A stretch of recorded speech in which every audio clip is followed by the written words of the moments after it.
Hi, it's Mary, the Badass Happy Life Coach, and I am talking to you today about change. And I'm going to give you my top 5 tips with dealing with change. So change happens, it's part of life. Sometimes change can be forced upon you, sometimes you can choose change, and but most of all it's just life, it just happens. So top 5 tips. Tip number 1 is change your perspective. So change how you look at things. Change from a negative point of view to a positive, look at things from a different angle, all really super helpful. So think about somebody like your hero. So for me it's Wonder Woman. Yes, it's a fictional character, it doesn't matter. This stuff is the stuff that goes on in our head, it doesn't matter.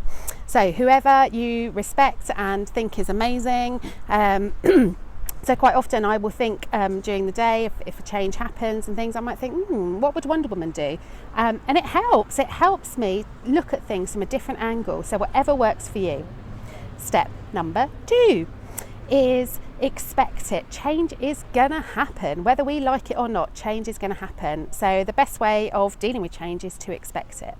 Tip number 3 is notice. Noticing is a skill. It's a thing that you can build upon. It's reflecting, it's noticing, it's thinking about where you are and what you're doing. So it's a skill that I have been working with for a couple of years now.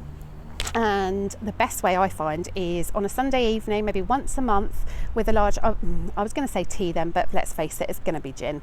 So with a large gin, I'll get my diary out, get my journal out, look at my goals, notice where I am and what's going on, what's happening, what change is coming, expecting it.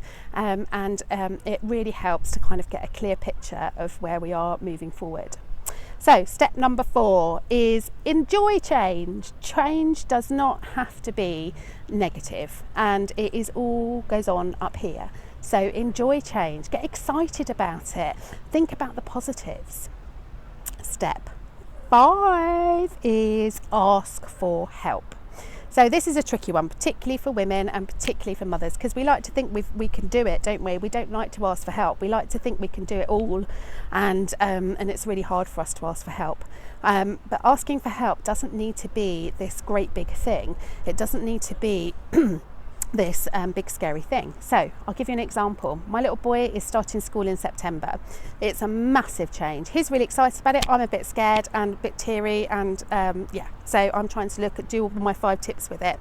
So I'm asking for help. So a big part of why I'm scared about it is because it's a change of routine, and anybody with a 4-year-old will know that routine is good, isn't it? Routine is good, and when our routine changes, it's scary, it's hard, it's tantrum city, Anyway, so what I've done is I've asked for help, and so we've been to the school, we've met one of the teachers, and I've talked to her about it. I've familiarised myself with the area and with the school entrances and exits. For our dog George, it's his morning walk, which is an important part of our routine, because otherwise he doesn't get a walk. So I actually walked past there at school drop-off time, and I spoke to a chap there that was dropping off his little boy with a dog, and I said, what do you do? Where do you tie him up? What do you do? Is he okay? Has he ever been stolen? And he said no, he's forgotten him a couple of times and got the way to work, but yeah, so I've expected it and I have asked for help. Okay, and that wasn't scary. I might have looked like a crazy woman, but it wasn't scary. And now I feel much better about it. So by noticing what it was that I was scared about this change and asking for help, I'm totally okay with it now. I've got a plan, I've asked for help, and I can now be excited about it. So what change is happening in your life right now? See how my top 5 tips could help you. Comment below. This is social media. Let's get some conversation going, and I will see you next time. Take care.